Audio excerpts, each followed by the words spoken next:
Welcome है आप सबका एक और नए सेशन के अंदर। जैसे कि आप सब जानते हैं कि ब्रेकिंग न्यूज यही है, पीसीबी के न्यू चेयरमैन अनाउंस हो चुके हुए हैं मिस्टर शाह खावर।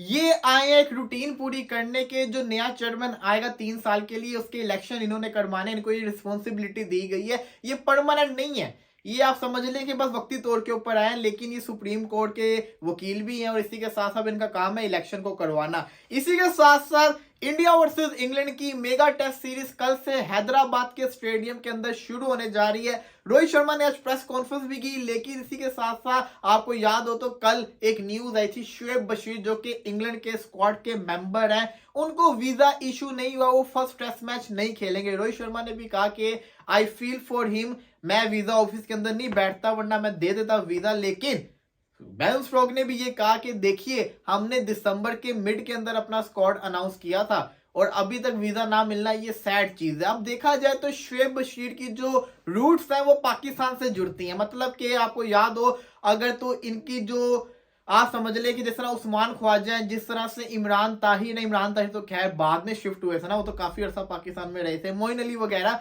ये सारे बोर्न पाकिस्तानी है। तो इस तरीके से शुएब बशीर जो है ना, उसकी जो रूट्स है वो पाकिस्तान से जुड़ते हैं, जिसकी वजह से आपके सामने है कि उनका जो वीजा है वो अभी तक डिले हुआ है, उनको वीजा मिला नहीं और फर्स्ट टेस्ट मैच वो खेलेंगे नहीं। और इंग्लैंड ने अपनी प्लेइंग 11 भी अनाउंस कर दी है।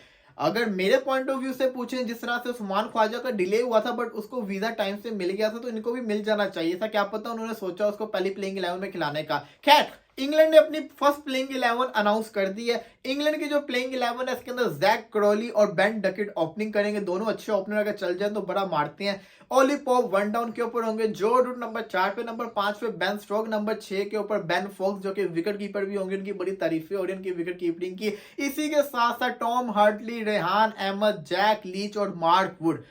एक फ्रंट लाइन फास्ट बॉलर सिर्फ और सिर्फ एक ही है, वो है मार्क वुड। जिमी एंडरसन को नहीं रखा।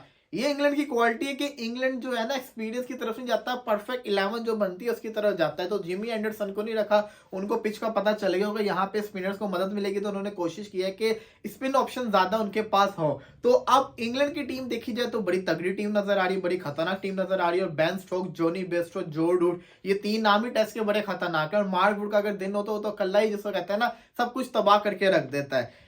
रोहित शर्मा ने प्रेस कॉन्फ्रेंस की। रोहित शर्मा ने, मैं जैसे आपको बताया, शुएब बशीर के बारे में उन्होंने बोला, शुएब बशीर जिसको कहते हैं, अगर आई फील फॉर हिम, अगर मैं होता तो मैं कर देता। इसी के साथ साथ विराट कोहली से रिलेटेड भी सवाल पूछा गया। उन्होंने कहा कि हम जा रहे थे कि सीनियर की तरफ चले जाएं। फिर हमने दूसरे मूवमेंट ये भी सोचा कि अगर हमने अपने यंगस्टरों को इंडिया के अंदर चांस नहीं दिया तो फॉरेन कंट्रीज में उनको चांस देंगे तो उनके लिए ज्यादा मुश्किल होगा फॉरेन कंट्रीज में खेलना। तो इससे अच्छा है कि उनको इंडिया में चांस दिया जाए। तो रजत पाटीदार जो नाम है विराट कोहली की रिप्लेसमेंट में, वो आया हुआ है। इसी के साथ साथ अगर देखा जाए तो मुझे लगता है शायद रजत पाटीदार खेलेंगे भी मैच। तो ये भी बड़ा, जिसको कहते हैं ना, देखने को हमें मिल सकता है। इसी के साथ साथ रोहित शर्मा से ये भी सवाल पूछा गया कि टेस्ट क्रिकेट की इंपॉर्टेंस क्या, तो उन्होंने बताया था टेस्ट क्रिकेट की कितनी ज्यादा इंपॉर्टेंट है और बेसबॉल को कैसे टैकल करेंगे। उन्होंने कहा कि बेसबॉल तो वो अपनी क्रिकेट खेलेंगे, हम अपनी क्रिकेट खेलेंगे, मे द बेस्ट विन, और यही होना चाहिए, जो अच्छी टीम होगी वो जीतेगी। बट सवाल ये आता है कि क्या इंग्लैंड इंडिया में अपनी जीत हासिल कर पाएगी, ये बहुत बड़ा सवाल है। क्योंकि लास्ट टाइम बड़ी बुरी तरह से लोग एक्सपोज हुए थे इंडिया के अंदर, बट उस टाइम पे बेसबॉल नहीं था।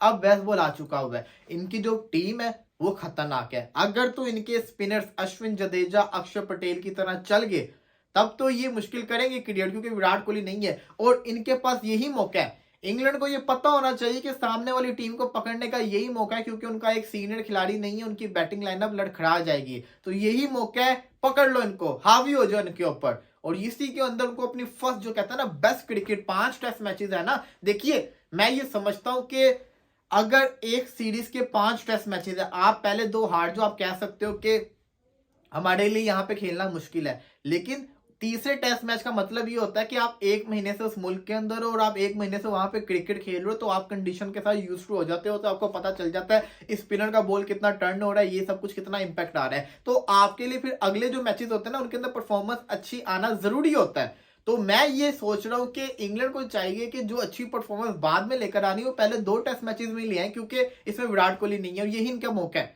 यही इनके पास मौका है, बट ऐसा होगा नहीं। आई थिंक है ना, ये जो टेस्ट मैच है, ये वाला जो टेस्ट मैच है ना, ये इंडिया इसमें ग्रिप्स अपनी मजबूती रखेगा।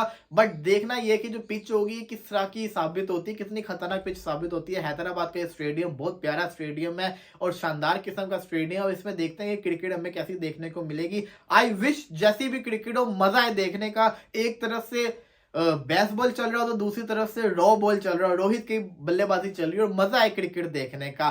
पाकिस्तान की क्रिकेट में अब सन्नाटा आ गया हुआ है। अब पाकिस्तान की क्रिकेट में जाके पीएसएल के बाद जाके कोई सीरीज होगी, उससे पहले पाकिस्तान की सीरीज नहीं है। क्यों? क्योंकि आपके सामने है ना, अब पाकिस्तान ने सीरीज अपनी खेली है, सारे के सारे लड़के लीग खेलने चले गए। अब ये लीग क्रिकेट खेल के वापस आएंगे, उसके बाद पीएसएल खेलेंगे, फिर जाके जिसको कहते हैं ना, इन्होंने अगली कोई क्रिकेट खेलनी है न्यूजीलैंड के साथ, नीदरलैंड के साथ और इंग्लैंड के साथ, फिर वर्ल्ड कप आ जाएगा। तो बड़ा लंबा टाइम आ गया पाकिस्तान की ब्रेक का। फिलहाल जिसको कहते हैं ना, फिर इंडिया की सीरीज चल रही है और ये इंडिया की भी जो टेस्ट सीरीज है ये 1.5 महीना चलनी है। अब ये शुरू हो जाएगी, फिर ये पूरे मार्च के 12 मार्च तक ये सीरीज चलेगी। उसके बाद डायरेक्ट आईपीएल शुरू हो जाएगा और आईपीएल की भी डेट्स आपको पता है कि आईपीएल की भी डेट्स आ चुकी हुई हैं। तो अब देखना यह है कि इंडिया की 11 क्या होगी और इंग्लैंड की इस 11 को क्या इंडिया की 11 काबू कर लेगी। Let's see and watch.